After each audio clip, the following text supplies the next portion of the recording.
কেলা তোৰ যদি দম আছে তই 100 কোটি টকা দি দেখা আজমল ডাঙৰীয়াই দেখাই দিছে অকলে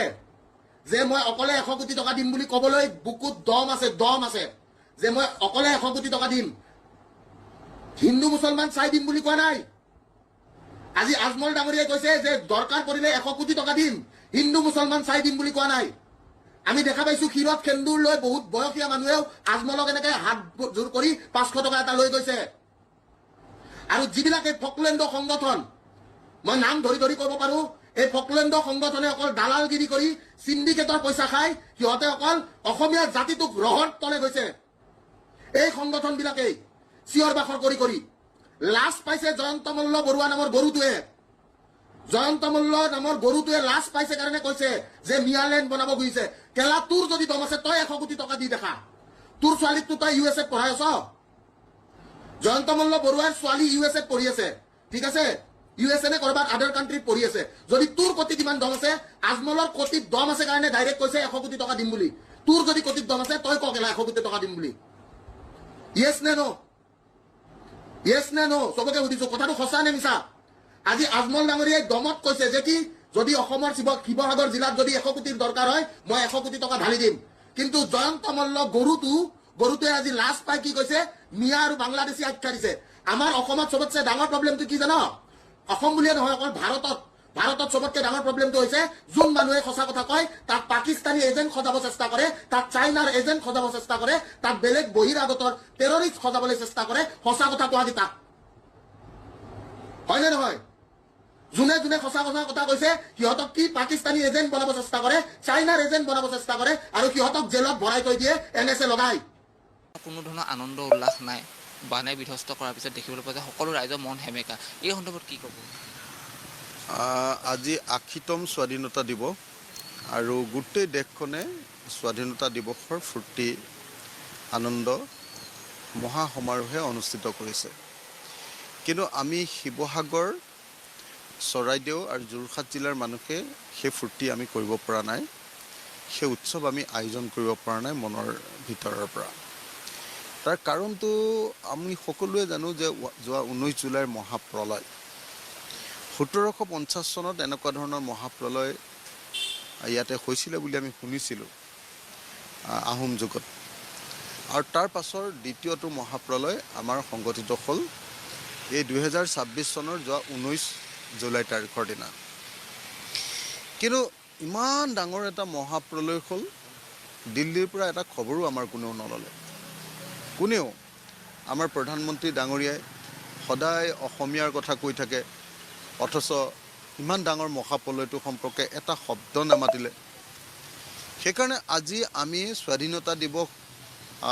উদযাপন নকৰি ইয়াতে বহি স্বাধীনতাৰ পতাকা লগত ৰাখিছোঁ পতাকাৰ তলত আমি ভাৰত চৰকাৰক ক'ব খুজিছোঁ যে যোৱা 19 জুলাইত সংগঠিত হোৱা আমাৰ মহাপ্ৰলয়ক আপোনালোকে নেশ্যনেল ডিজাষ্টাৰ ৰূপে ঘোষণা কৰক ৰাষ্ট্ৰীয় দুৰ্যোগ এইটো হ'ল মূল কথা উৰিষ্যাত এনেকুৱা ধৰণৰ ঘটনা এটা হ'লে বিহাৰত এনেকুৱা ধৰণৰ ঘটনা এটা হ'লে তামিলনাডু বা কেৰেলাত যদি এনেকুৱা এটা ঘটনা হয় তেতিয়াহ'লে লগে লগে গোটেই দেশ জঁপিয়াই পৰে দেশৰ ৰাষ্ট্ৰ ব্যৱস্থা জঁপিয়াই পৰে আৰু আমাৰ ইয়াত যেতিয়া 3খন জিলা শেষ হৈ গৈছে তেতিয়া কিন্তু আমাৰ ইয়াত নেশ্যনেল ডিজাষ্টাৰ ডিক্লেয়াৰ কৰি ইয়ালৈ কেন্দ্ৰীয় চৰকাৰৰ দৃষ্টি নিবদ্ধ কৰাটো বাদেই দিয়ক প্ৰধানমন্ত্ৰীয়ে এটা শব্দও নকলে কেন্দ্ৰীয় চৰকাৰৰ দৃষ্টি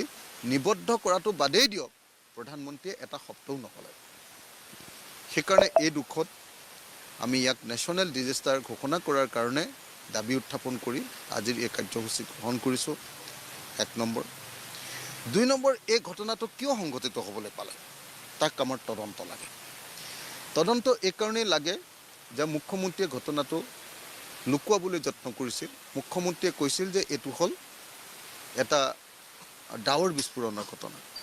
অথচ তাৰ পাছত ইণ্ডিয়ান মেট্ৰলজিকেল ডিপাৰ্টমেণ্ট আৰু অন্যবিলাকে ক'লে যে ডাৱৰ বিস্ফোৰণ হ'বলৈ হ'লে 1 ঘণ্টাত 100 মিলিমিটাৰ বৰষুণ হ'ব লাগিব কিন্তু নাগালেণ্ডত সেইদিনা বৰষুণ হৈছিলে 24 ঘণ্টাতহে 137 মিলিমিটাৰ অৰ্থাৎ নাগালেণ্ডৰ যিটো বৰষুণ সেইটো বৰষুণ বৰ ডাঙৰ বৰষুণ একো নাছিলে আৰু ইতিহাসত সদায় তেনেকুৱা বৰষুণ হৈ থাকে নাগালেণ্ডত তাৰ পাছতো ইমান ডাঙৰ প্ৰলয় কিয় হ'ল তাৰ কাৰণটো হ'ল নাগালেণ্ডৰ পাহাৰৰ ওপৰত আমাৰ অবৈধ কয়লা খনন আৰু অবৈধ কয়লা খননৰ কাৰণে নাগালেণ্ডখনত আমাৰ দিখৌ নদীখনত 5টা এনেকুৱা কোফাৰ ডেম নদীখন বন্ধ কৰি ডাঙৰ ডাঙৰ বান্ধ বন্ধাই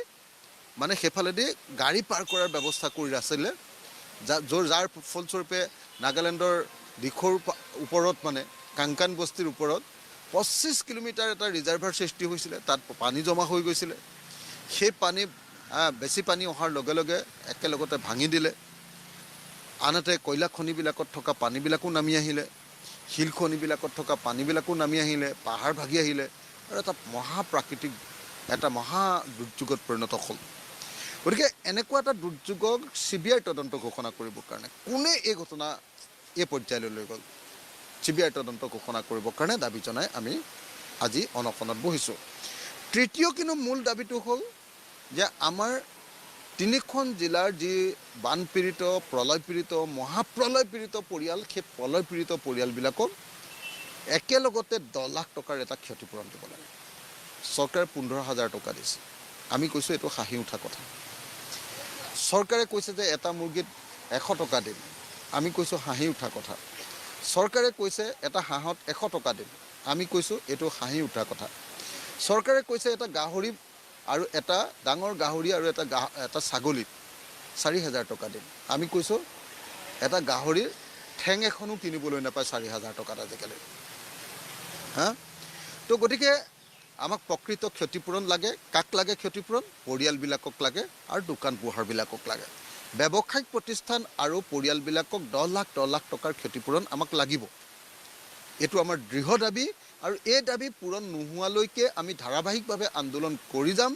আৰু সেই দাবী পূৰণ কৰিবৰ কাৰণে আজি স্বাধীনতা দিৱস বাদ দি এনেকৈ আমি আজি ভোক হৰতাল বা অনশনত বহিবলৈ লগীয়া পৰিস্থিতিৰ সৃষ্টি কৰিছে আৰু চতুৰ্থ কিন্তু আটাইতকৈ আৰু এটা গুৰুত্বপূৰ্ণ দাবী হ'ল আমাৰ শিৱসাগৰ জিলাৰ শিৱসাগৰ সমষ্টিটোৰ কথাই যদি চাওঁ ইয়াৰ 80% পৰিয়ালৰ ঘৰত পানী উঠিছে ধ্বংস হৈ গৈছে ৰাস্তা পদূলি 60% ভাগি ছিগি শেষ এতিয়া যদি চৰকাৰে 1000 কোটি টকা এটা নিদিয়ে আৰু শিৱসাগৰ সমষ্টিৰ ৰাস্তা পদূলিৰ ৰাজহুৱা প্ৰতিষ্ঠান আৰু দলং নিৰ্মাণৰ কাৰণে 1000 কোটি টকাৰ বিশেষ পেকেজ দি দিয়ে তেতিয়াহ'লে আমি আৰু উন্নতি কৰিব নোৱাৰোঁ আমাৰ ধ্বংস হৈ যাব সেইকাৰণে এটা বিশেষ অৰ্থনৈতিক পেকেজ ঘোষণা কৰি অতি কমেও শিৱসাগৰ আৰু নাজিৰা সমষ্টিক 1000 কোটি টকা দিব লাগে বাকীবিলাকত অলপ কম হৈছে আমাতকৈ ক্ষতি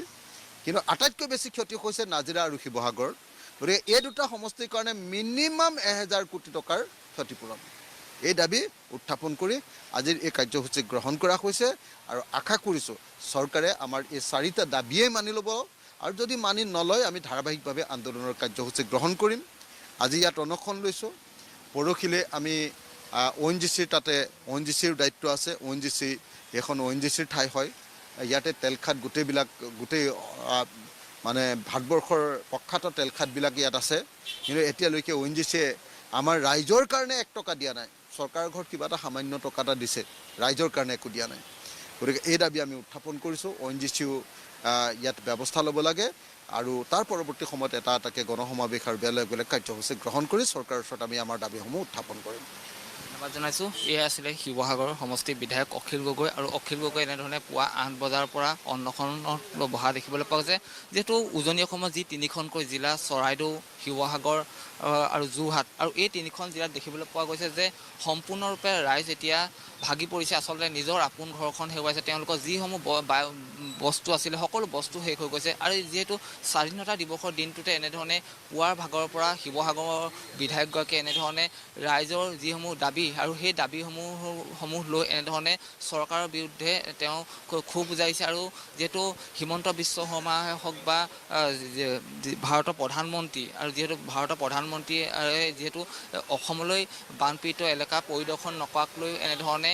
ক্ষোভ বুজাইছে